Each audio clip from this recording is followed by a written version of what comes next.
سلام خدمت دوستان عزیز. ما به خیابون تختی شهر بروجرد ماییم. همچون که ببینید نانداغ کبابداغ‌های شهر بروجرد و قصابی‌های شهر بروجرد. این هم یه نمایشگاه ماشین در شهر بروجرد. اما می‌خوایم وارد مرکز خرید دیپلمات شهر بروجرد بشیم که الان می‌بینیدش دقیقاً روبروی اون سمت خیابون قرار داره. می‌بینید که ببینید مرکز خرید دیپلمات شهر بروجرد که تو قسمت روبرو قرار داره. ما بریم و با هم دیگه مرکز خرید دیپلمات شهر بروجرد رو ببینیم.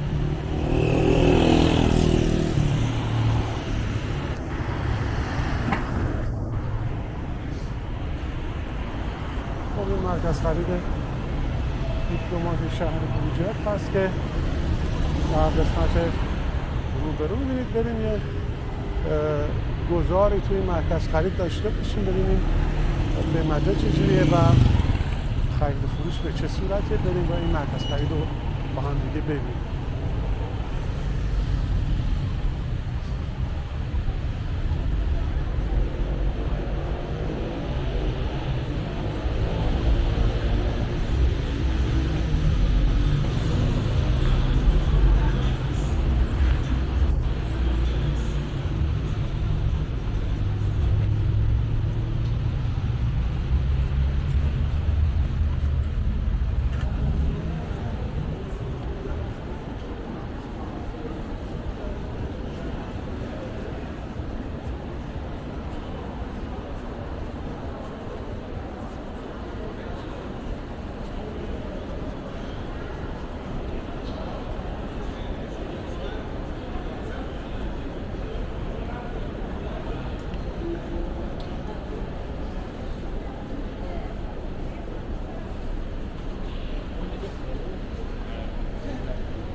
خب این هم طبقه بالای مرکز خرید دیپلمات شهر بروجرد که یک مرکز در واقع فودکورت در این مرکز هست. بریم و اینجا رو هم ببینیم.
عزیز این هم مرکز خرید دیپلمات شهر بروجرد بود که با هم دیگه بخش‌های مختلف این مرکز خرید رو در شهر بروجرد با هم دیگه دیدیم.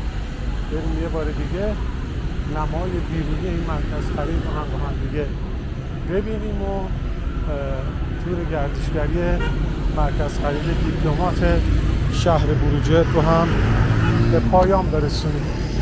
این هم نمای بیرونی مرکز خرید دیپلمات شهر بروجرد.